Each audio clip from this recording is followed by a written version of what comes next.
Hi, my name is Ethan, and today I'm going to be doing the 8th episode of the Bible Bites.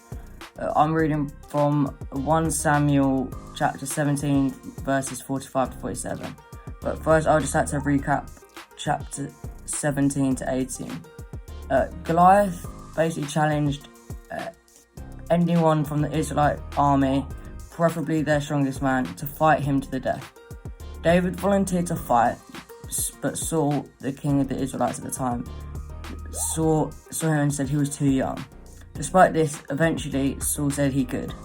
They armoured him up with heavy armour and weaponry, but David could barely walk because it was too heavy.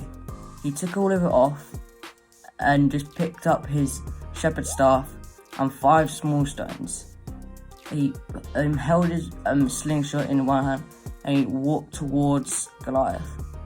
Goliath looked at him and laughed and just looked down at him and said that he would have no chance of beating him. But the outcome was David shot 1 stone from his slingshot and it hit Goliath in the forehead, and then he collapsed. And then David took Goliath's sword and cut his head off, and then David was not worshipped, but looked highly on because he defeated Goliath. So that's just a quick recap of what really happened throughout. The verses that I think stood out to me most throughout that whole chapter was the verses 45 to 47, because I'll just read it out to you. So it's, where is it? Oh my goodness, oh god. David answered, "You come at me with sword and spear and battle axe. I come at you in the name of God of the angel armies, the God of Israel's troops, whom you curse and mock. This very day God is handing you over to me. I'm about to kill you, cut off your head and serve up your body and the bodies of your Philistine buddies to the crows and coyotes.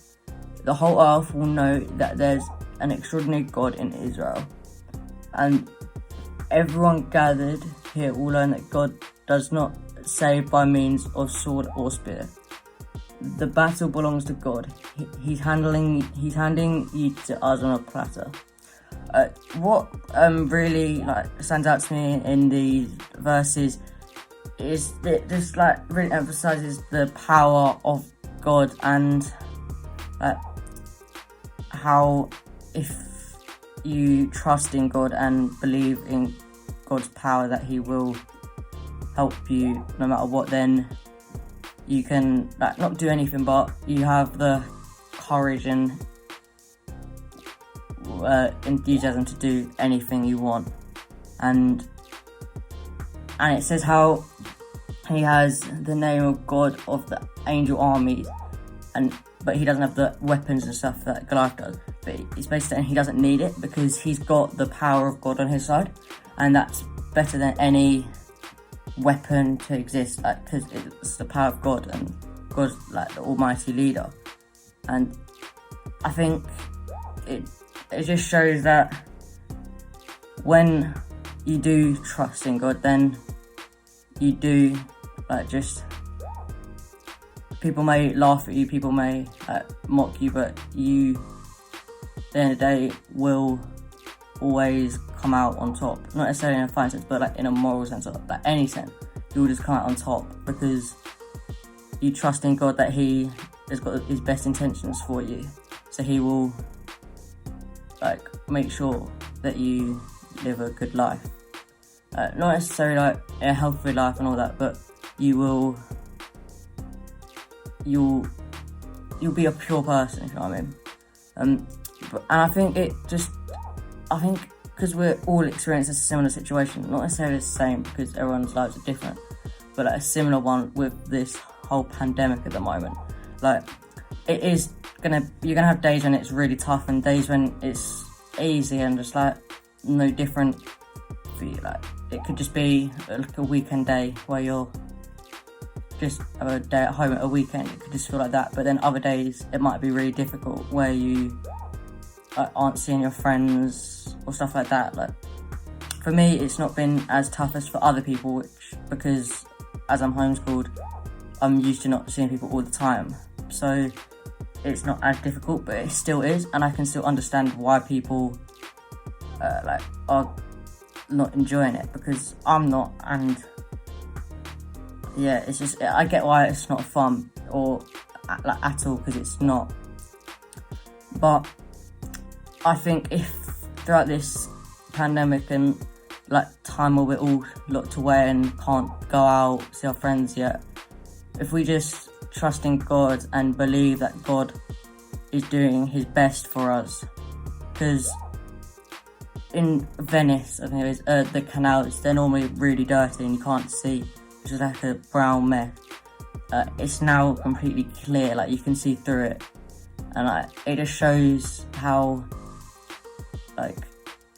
we may not think that God's doing the best for us at the moment because we're locked away, not seeing our friends, but we're doing the best. He's doing the best for us to keep our planet healthy, because if the planet's not healthy, then we're not going to survive for as long. But I think that if we just trust in God and believe that God has his best intentions during this time, then we will have less of the tough days and more of the okay days, because we'll be able to just trust that God is doing his best for us, and not just it's not in his control, because it is in his control, and he is deciding, he will be the real and end all, he will say whether we may get through this or not, but we need to trust in him that we will. And I think if we do trust in him, then we'll be able to get through this as a community a lot better. And I think people should trust in God at this time, because it's just because people will never always be perfect, but God always will. So we need to trust that God will and is doing his best for us. But yeah, that's all I've got. Oh, that's all I've got. Thank you for listening, and keep safe. Bye.